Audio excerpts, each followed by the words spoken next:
നമസ്കാരം. മലയാളി വാർത്തയിലേക്ക് സ്വാഗതം. സുനിത വില്യംസ് അന്താരാഷ്ട്ര ബഹിരാകാശ നിലയത്തിലേക്ക് പോയത് വെറും 8 ദിവസത്തെ ദൗത്യത്തിനായിരുന്നു. ഇപ്പോൾ അത് 8 മാസം പിന്നിട്ടിരിക്കുന്നു. ഒടുവിൽ സുനിത വില്യംസും ബുച്ച് വിൽമോറും തിരിച്ചു വരാനുള്ള തയ്യാറെടുപ്പിലാണ്. അവിടെ നിന്ന് പുറപ്പെട്ടു കഴിഞ്ഞു. സാങ്കേതിക തകരാറുകളെ തുടർന്ന് തിരിച്ചുവരവ് അനിശ്ചിതത്വത്തിലായതോടെ ലോകം കാത്തിരിക്കുകയാണ് ആ ദിവസത്തിനു വേണ്ടി. നമ്മളെപ്പോൾ തിരിച്ചെത്തുമെന്ന് അറിയാതെ ഭൂമിയിലുള്ള പ്രിയപ്പെട്ടവർ കഷ്ടപ്പെടുന്നതാണ് ഏറ്റവും കഠിനമായ കാര്യം.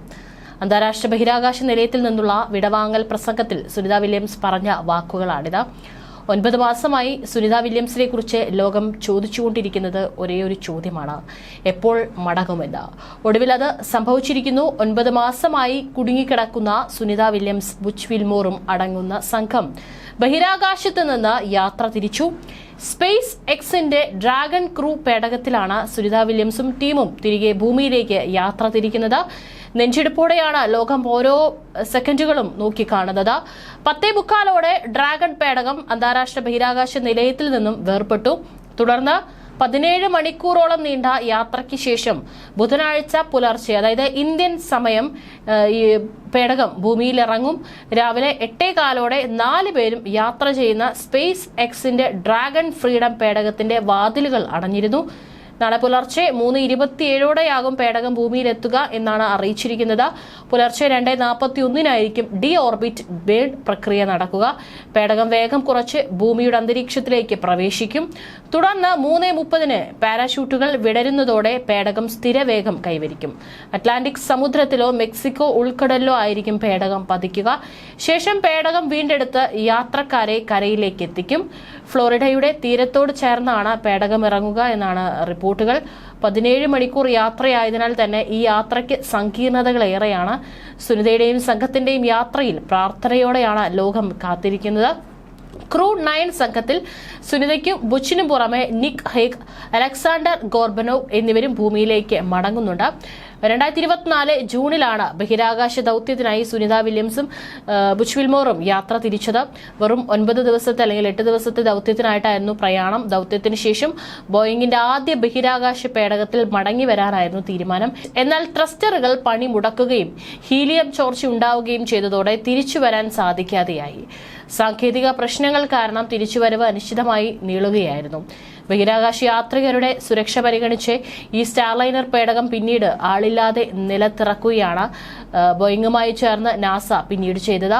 ഇതിനെല്ലാം ഒടുവിലാണ് സുനിതയുടെയും ബുച്ചിന്റെയും മടക്കയാത്ര 2025 മാർച്ചിലേക്ക് നീട്ടിയത്. ഒടുവിൽ ആശങ്കകൾക്ക് വിരാമമിട്ട് അവരിരുവരും തിരിച്ചെത്തുകയാണ്. നിലവിൽ ഭൂമിയിലെ കൺട്രോൾ സെല്ലുമായ സംഘം നിരന്തരം ആശയവിനിമയം നടത്തുന്നുണ്ടായിരുന്നു. ഫെബ്രുവരിയിൽ നിശ്ചയിച്ചിരുന്ന ഡ്രാഗൺ പേടകത്തിന്റെ തിരിച്ചുവരവ് ചില സാങ്കേതിക കാരണങ്ങളാലാണ് വൈകിയത്. ആശങ്കയ്ക്കപ്പുറം ആകാംക്ഷ നിറഞ്ഞ നിമിഷങ്ങൾക്കാണ് ലോകം സാക്ഷ്യം വഹിക്കാൻ പോകുന്നത്. 8 ദിവസത്തെ ദൗത്യത്തിനായി എത്തിയ സുനിത വില്യംസിനും സംഘത്തിനും 9 മാസമാണ് അന്താരാഷ്ട്ര ബഹിരാകാശ നിലയത്തിൽ കഴിയേണ്ടി വന്നത്. ദിവസങ്ങളും മാസങ്ങളും കഴിഞ്ഞ് സുനിതയും ബുച്ച് ഭൂമിയിലേക്ക് തിരിച്ചെത്തുമ്പോൾ ബഹിരാകാശ ഗവേഷണ രംഗത്ത് ചരിത്രം കുറിച്ചുകൊണ്ടാണ് അവരുടെ മടക്കം. ബഹിരാകാശ യാത്രികരെ അന്താരാഷ്ട്ര ബഹിരാകാശ നിലയത്തിൽ എത്തിക്കുന്നതിനും തിരികെ കൊണ്ടുവരുന്നതിനും നാസ തെരഞ്ഞെടുത്തത് 2 സ്വകാര്യ കമ്പനികളെയായിരുന്നു. ഒന്ന് ബോയിങ്, മറ്റൊന്ന് സ്പേസ് എക്സ്. ഇതിൽ ബോയിങ് ISSലേക്ക്, അതായത് ഇന്റർനാഷണൽ സ്പേസ് സ്റ്റേഷനിലേക്ക് യാത്ര ചെയ്യുന്നതിനായി നിർമ്മിച്ച ബഹിരാകാശ പേടകമാണ് ബോയിങ് സ്റ്റാർലൈനർ അഥവാ CST-100. ഇതിലാണ് ഇന്ത്യൻ വംശജ കൂടിയായ സുനിത വില്യംസ്, ബുച്ച് വിൽമോറും യാത്ര തിരിച്ചത്.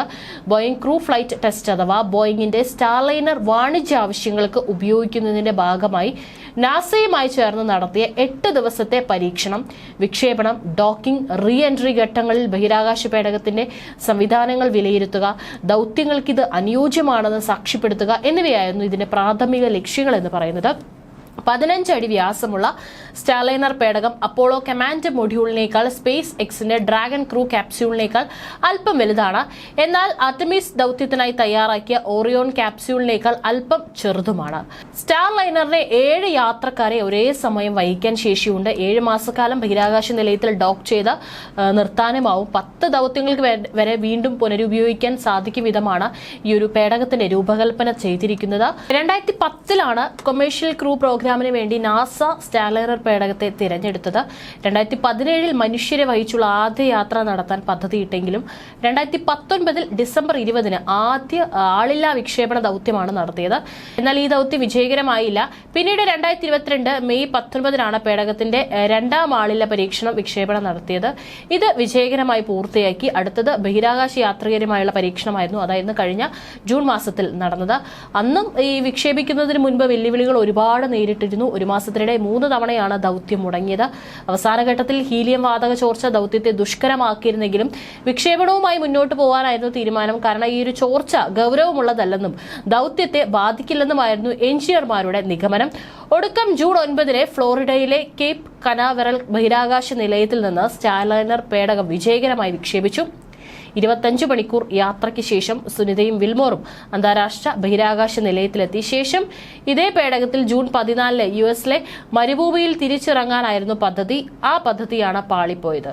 അതിനിടെ സ്റ്റാർലൈനർ പേടകത്തിലെ ഹീലിയം ഗ്യാസ് സിസ്റ്റത്തിൽ ചോർച്ച കണ്ടെത്തിയിരുന്നു. 4 വട്ടമാണ് ഹീലിയം ചോർച്ചയുണ്ടായത്. അതിലുപരി റോക്കറ്റിനെ മുന്നിലേക്ക് തള്ളാനും ദിശ മാറ്റാനും ഉപയോഗിക്കുന്ന ത്രസ്റ്ററുകളിലും ചിലത് കാര്യക്ഷമമായി പ്രവർത്തിക്കുന്നില്ലെന്നും കണ്ടെത്തി.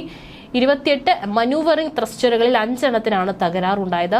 14 മനൂവറിംഗ് ത്രസ്റ്ററുകളുടെ സഹായത്തോടെ മാത്രമേ പേടകത്തിന് സുരക്ഷിതമായി ഭൂമിയിൽ എത്താൻ കഴിയൂ. ഇതോടെ റിസ്ക് എടുത്ത് ഇതേ ബഹിരാകാശ പേടകത്തിൽ ഇരുവരെയും തിരിച്ചു കൊണ്ടുവരണോ എന്ന കാര്യത്തിൽ സംശയമുണ്ടായി. ഒടുക്കം സുനിതയെയും വിൽമോറിനെയും അവിടെ നിർത്തി പേടകം മാത്രം തിരിച്ചു കൊണ്ടുവരാൻ നാസയുടെ സുരക്ഷാ ടീം തീരുമാനിച്ചു. 2024 സെപ്റ്റംബർ 6 ആളില്ലാതെ പേടകത്തെ മാത്രം തിരിച്ചു ഭൂമിയിലേക്ക് അയച്ചു. ബഹിരാകാശത്ത് 109 മീറ്റർ നീളമുള്ള അന്താരാഷ്ട്ര ബഹിരാകാശ നിലയം നാസയുടെ അഭിപ്രായത്തിൽ 6 കിടപ്പുമുറികളുള്ള ഒരു വീടിനേക്കാൾ വലുതാണ്. ഇവിടുത്തെ താമസ സ്ഥലവും ജോലി സ്ഥലവും 6 സ്ലീപ്പിംഗ് ക്വാർട്ടേഴ്സുകൾ, 2 കുളിമുറികൾ, ഒരു gym, 360 degree view bay window എന്നിവയെല്ലാം ഉൾപ്പെടുന്നതാണിത്. ഇവിടെ വില്യംസും വിൽമോറും ഒറ്റയ്ക്കല്ല. വ്യത്യസ്ത ദൗത്യങ്ങളിൽ നിന്നുള്ള മറ്റ് 7 ബഹിരാകാശ യാത്രികരും ഇവർക്കൊപ്പമുണ്ട്. 4 അമേരിക്കക്കാരും 3 റഷ്യക്കാരും. ഇവർക്ക് ആവശ്യമുള്ള ഭക്ഷണങ്ങളും മറ്റ് വസ്തുക്കളും ഭൂമിയിൽ നിന്ന് എത്തിച്ചു നൽകും. സ്വന്തമായ ഓക്സിജൻ ഉൽപ്പാദിപ്പിക്കുന്ന സംവിധാനങ്ങൾ ബഹിരാകാശ നിലയത്തിലുണ്ട്. പുറന്തള്ളുന്ന കാർബൺ ഡയോക്സൈഡിൽ നിന്ന് തന്നെ ഏകദേശം 50% ഓക്സിജൻ വീണ്ടെടുക്കും. അതുപോലെ തന്നെ മൂത്രത്തെ കുടിവെള്ളമാക്കി മാറ്റുന്ന ഒരു പുനരുപയോഗ സംവിധാനമാണ് വെള്ളത്തിനായി ഇവിടെ ഉപയോഗിക്കുന്നത്. ക്രൂവിന്റെ ശ്വാസത്തിൽ നിന്നും വിയർപ്പിൽ നിന്നുമുള്ള ഈർപ്പവും വെള്ളമാക്കുന്നതാണ് മറ്റൊരു സംവിധാനം. എങ്കിലും ദൗത്യം അനിശ്ചിതമായി നീളുമ്പോൾ ആശങ്കകൾ ഉണ്ടായി. ISS നിന്നും വന്ന സുനിതയുടെ ക്ഷീണിച്ച ചിത്രങ്ങൾ ഈ ആശങ്ക വർദ്ധിപ്പിക്കുകയായിരുന്നു. ആഗോളതലത്തിൽ അത് വലിയ രീതിയിൽ ചർച്ചയായിട്ടുണ്ടായിരുന്നു. എന്നാൽ ആരോഗ്യ പ്രശ്നങ്ങൾ ഒന്നുമില്ലെന്നും ബഹിരാകാശവാസത്തിന്റെ ഭാഗമായുള്ള നിരന്തര വ്യായാമം കാരണമാണ് മെലിഞ്ഞു പോയതെന്നും സുനിത തന്നെ വ്യക്തമാക്കിയിട്ടുണ്ടായിരുന്നു. എങ്കിലും മൈക്രോഗ്രാവിറ്റി കാരണം അസ്ഥിക്ഷയം ഉണ്ടാകാനുള്ള സാധ്യത കൂടുതലായിരുന്നു. അത് ഒഴിവാക്കാൻ ഭാരോദ്വഹനം ഉൾപ്പെടെയുള്ള വ്യായാമങ്ങൾ ഇരുവരും പതിവായി ചെയ്യാറുണ്ടെന്ന് അറിയിച്ചു. മൈക്രോഗ്രാവിറ്റി മൂലമുണ്ടാകുന്ന ഫ്ലൂയിഡ് റീഡിസ്ട്രിബ്യൂഷനാണ് മറ്റൊരു പ്രശ്നം. ഇത് മുഖത്തെയും തലയോട്ടിയിലെയും വീക്കം വർദ്ധിപ്പിക്കും. ചിന്തിക്കാനും ഓർമ്മിക്കാനും തീരുമാനമെടുക്കാനുമുള്ള കഴിവുകളെയും ബാധിക്കും. പുറത്ത് തിരിച്ചു വരുമ്പോൾ ആരോഗ്യ പ്രശ്നങ്ങൾ സംബന്ധിച്ച് ആശങ്കകൾ ഉയരുമ്പോൾ ബഹിരാകാശത്തെ തങ്ങളുടെ ജോലിയിൽ മുഴങ്ങുകയായിരുന്നു ആ സമയത്തെല്ലാം സുനിതയും വിൽമോറും ചെയ്തുകൊണ്ടിരുന്നിരുന്നത്. ബഹിരാകാശത്ത് വെച്ച് കുടുംബവുമായും വിദ്യാർത്ഥികളുമായി ആശയവിനിമയം നടത്തിയും ഭൂമിയിലുള്ളവർക്ക് ദീപാവലി, ക്രിസ്മസ് ആശംസകൾ നേർന്നും സജീവമായിരുന്നു അവർ. അവിടെ നിന്നുള്ള ദൃശ്യങ്ങളൊക്കെ തന്നെ ഒരുപാട് ഭൂമിയിലേക്ക് അയച്ചിട്ടുണ്ടായിരുന്നു. ഏതായാലും നെഞ്ചിടിപ്പിന്റെ ഓരോ മണിക്കൂറുകളാണ് കഴിഞ്ഞു പോകുന്നത്. ഇരുവരും വഹിച്ചുകൊണ്ടുള്ള പേടകം എത്രയും വേഗം ഭൂമിയിൽ സുരക്ഷിതമായി എത്തട്ടെ എന്നാണ് ലോകം മുഴുവൻ ഒറ്റ ശ്വാസത്തിൽ തന്നെ പ്രാർത്ഥിക്കുന്നത്.